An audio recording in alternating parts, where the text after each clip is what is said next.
യേശുക്രിസ്തു എന്തുകൊണ്ട് സ്നാനപ്പെട്ടു എന്ന ചോദ്യത്തിനുള്ള ഉത്തരമാണ് നമ്മളിവിടെ ചർച്ച ചെയ്യുന്നത്. യേശുക്രിസ്തുവിന്റെ സ്നാനത്തിന്റെ വിവരണം മത്തായി 3:13 മുതൽ 17 വരെ, മർക്കോസ് 1:9 മുതൽ 11 വരെ, ലൂക്കോസ് 3:21 മുതൽ 22 വരെ എന്നീ വാക്യങ്ങളിൽ രേഖപ്പെടുത്തിയിട്ടുണ്ട്. കൂടുതൽ വിശദമായ വിവരണം മത്തായിയാണ് നൽകിയിട്ടുള്ളത്. യേശു എന്തുകൊണ്ടാണ് യോഹന്നാൻ സ്നാപകന്റെ കൈക്കിൽ സ്നാനപ്പെട്ടത് എന്ന് മനസ്സിലാക്കുവാൻ നമ്മളെ സഹായിക്കുന്ന വിവരങ്ങൾ മത്തായി രേഖപ്പെടുത്തിയിട്ടുണ്ട്. മത്തായി 3-ാം അധ്യായം ആരംഭിക്കുന്നത് യോഹന്നാൻ സ്നാപകന്റെ ശുശ്രൂഷയെ അവതരിപ്പിച്ചുകൊണ്ടാണ്. അദ്ദേഹത്തിന്റെ വിവരണത്തിൽ നിന്നും യോഹന്നാന്റെ ശുശ്രൂഷയെക്കുറിച്ച് നമ്മൾ മനസ്സിലാക്കുന്ന 2 കാര്യങ്ങൾ ഇതെല്ലാമാണ്. ഒന്ന്, മശിഹയുടെ വരവിനായി ഒരുങ്ങിയിരിക്കുവാനായി മാനസാന്തരപ്പെട്ട ഒരു കൂട്ടം യഹൂദന്മാരെ തയ്യാറാക്കുകയായിരുന്നു യോഹന്നാന്റെ ദൗത്യം. 2, പാപങ്ങളെ ഏറ്റുപറഞ്ഞ് മാനസാന്തരപ്പെട്ടവരെയാണ് യോഹന്നാൻ സ്നാനപ്പെടുത്തിയത്. അതായത് മത്തായി ഇവിടെ യോഹന്നാന്റെ ശുശ്രൂഷ എന്തായിരുന്നു എന്ന് വ്യക്തമാക്കുകയാണ്. അവൻ മശിഹയുടെ വഴിയൊരുക്കുവാൻ വന്നു, യഹൂദന്മാരുടെ മാനസാന്തരത്തിനായി പ്രസംഗിച്ചു, പാപങ്ങളെ ഉപേക്ഷിച്ചു മാനസാന്തരപ്പെട്ടവരെ അവൻ ജലത്തിൽ സ്നാനപ്പെടുത്തി. ഇതിന്റെ എല്ലാം കാരണം മശിഹയുടെ വരവ് സമീപിച്ചിരിക്കുന്നു എന്നതായിരുന്നു. യോഹന്നാൻ പ്രസംഗിച്ചത് ദൈവരാജ്യം സമീപിച്ചിരിക്കുന്നു എന്നാണ്. ദൈവരാജ്യം സമീപിച്ചു എന്ന് പറഞ്ഞാൽ മശിഹയുടെ പ്രത്യക്ഷത സമീപിച്ചിരിക്കുന്നു എന്നാണ് അർത്ഥം. ഈ സത്യത്തിൽ വിശ്വസിക്കുന്നവരാണ് മശിഹയെ സ്വീകരിക്കേണ്ടതിനായി മാനസാന്തരപ്പെടേണ്ടത്. അവരാണ് സ്നാനപ്പെടേണ്ടത്.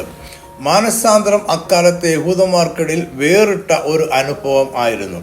മശിഹയുടെ വരവിനായി അവർ കാത്തിരിക്കുകയാണ്. എങ്കിലും അബ്രഹാമിന്റെ സന്തതികളായിരുന്ന യഹൂദന്മാർക്ക് മാനസാന്തരം ആവശ്യമില്ല എന്ന് അവർ വിശ്വസിച്ചിരുന്നു. മശിഹയുടെ വരവിനായി ഒരുങ്ങുവാൻ ന്യായപ്രമാണം അനുസരിച്ച് ജീവിച്ചാൽ മതി എന്ന് അവർ കരുതി.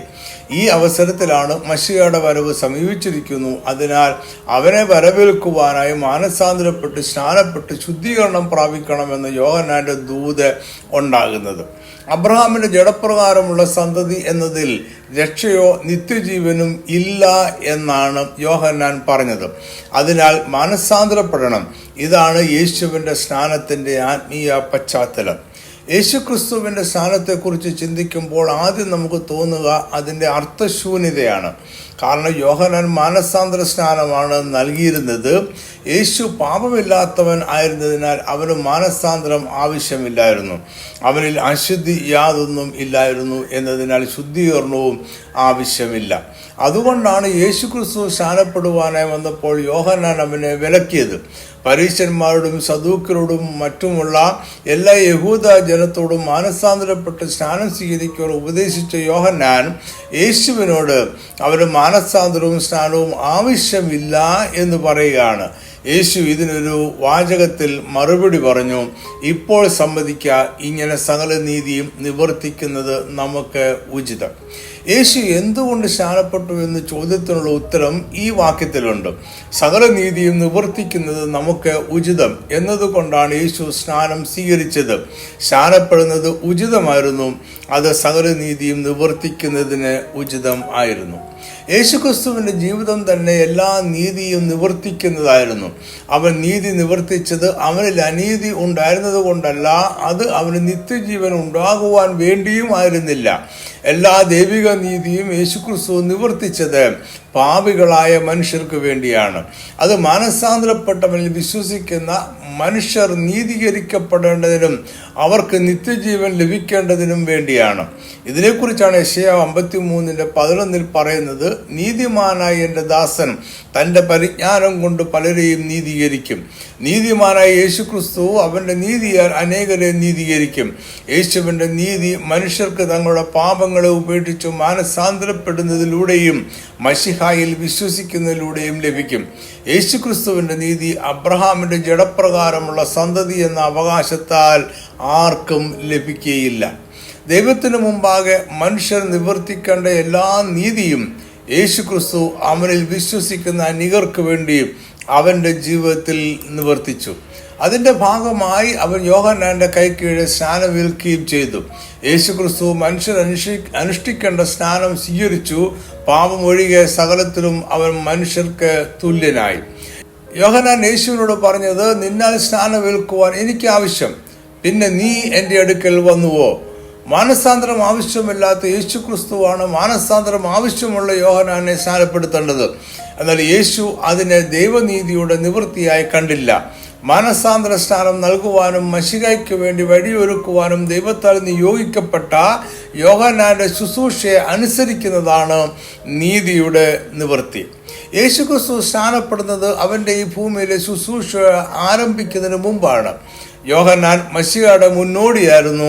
അവൻ മശിഹയുടെ വരവ് മരുഭൂമിയിൽ വിളിച്ചു പറയുന്നവന്റെ വാക്ക് ആയിരുന്നു.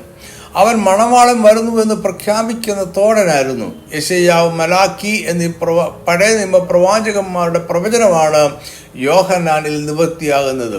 യേശു സ്നാനപ്പെടുമ്പോൾ അത് യോഹന്നാന്റെ ശുശ്രൂഷയുടെ കാലമായിരുന്നു. ഇതെല്ലാം യേശുവും അംഗീകരിച്ചു.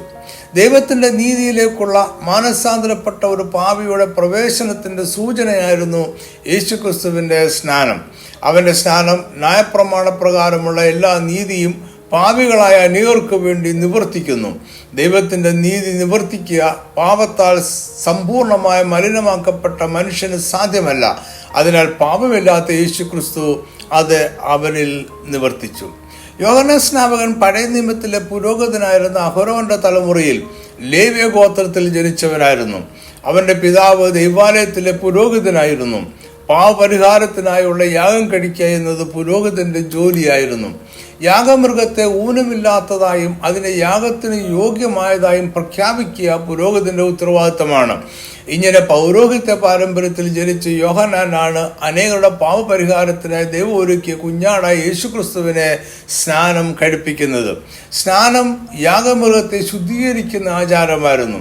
പൗരോഹിത്യ പാരമ്പര്യമുള്ള യോഹന്നാൻ യേശുവിനെ ഊനമില്ലാത്ത ദൈവത്തിന്റെ യാഗമൃഗമായി പ്രഖ്യാപിക്കുകയും ചെയ്തു.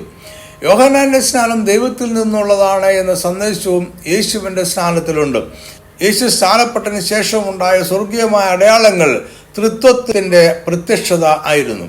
അത് അവന്റെ സ്നാനത്തെ ദൈവം അംഗീകരിച്ചു എന്നതിന്റെ പ്രഖ്യാപനമായിരുന്നു. ഇവിടെ യേശുക്രിസ്തുവിന്റെ മേൽ പരിശുദ്ധാത്മാവിന്റെ പ്രത്യേക സാന്നിധ്യം ഇറങ്ങി വരികയും അവനിൽ എന്നും വസിക്കുകയും ചെയ്തു. യോഹന്നാൻ 1:31 യേശുക്രിസ്തുവിന്റെ സ്നാനത്തെക്കുറിച്ച് വ്യത്യസ്തമായ ഒരു പ്രസ്താവനയുണ്ട്. അതിങ്ങനെയാണ്: അവൻ, യേശുക്രിസ്തു, ഇസ്രായേലിന് വെളിപ്പെടേണ്ടതിന് ഞാൻ യോഹന്നാൻ സ്നാപകൻ വെള്ളത്തിൽ സ്നാനം കഴിപ്പാൻ വന്നിരിക്കുന്നു എന്ന് പറഞ്ഞു. യോഹന്നാൻ പറയുന്നത് വെള്ളത്തിൽ സ്നാനം കഴിപ്പിക്കുക എന്ന അവന്റെ ദൗത്യത്തിന്റെ ലക്ഷ്യം യേശുക്രിസ്തു ഇസ്രായേലിന് വെളിപ്പെടണം എന്നതായിരുന്നു. യേശുവിന്റെ സ്നാനത്തോടെ അവനാണ് മശിഹ എന്ന് ഇസ്രായേലിന് വെളിപ്പെട്ടു. അതോടെ യോഹന്നാന്റെ ദൗത്യം അവസാനിച്ചു.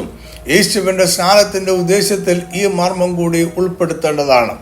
യേശുക്രിസ്തുവിന്റെ സ്നാനം നമ്മോട് പറയുന്ന 3 കാര്യങ്ങളുണ്ട്. 1. യോഹന്നാൻ സ്നാപകൻ വരെയുള്ള എല്ലാ പ്രവാചകന്മാരിലൂടെയും ദൈവം വെളിപ്പെടുത്തിയ സകല നീതിയും യേശുക്രിസ്തുവിൽ നിവർത്തിക്കപ്പെട്ടു. 2. യേശുക്രിസ്തുവാണ് ഇസ്രായേൽ പ്രത്യാശയോടെ കാത്തിരിക്കുന്ന മശിഹ. അവനാണ് പാമ്പിന്റെ തലയെ തകർക്കുന്ന സ്ത്രീയുടെ സന്തതി. 3. മശിഹയുടെ വഴി ഒരുക്കുവാനായി വന്ന യോഹന്നാന്റെ ശുശ്രൂഷ യേശുക്രിസ്തുവിന്റെ സ്നാനത്തോടെ അവസാനിക്കുന്നു. യേശുക്രിസ്തു എന്തുകൊണ്ട് സ്നാനപ്പെട്ടു എന്ന ചോദ്യത്തിനുള്ള ഉത്തരമാണ് നമ്മൾ ഇതുവരെ ചിന്തിച്ചുകൊണ്ടിരുന്നത്. ഇത് നിങ്ങൾക്ക് അനുഗ്രഹമായി എന്ന് കരുതുന്നു. ദൈവം നിങ്ങളെ സമൃദ്ധമായി അനുഗ്രഹിക്കട്ടെ. ആമേൻ.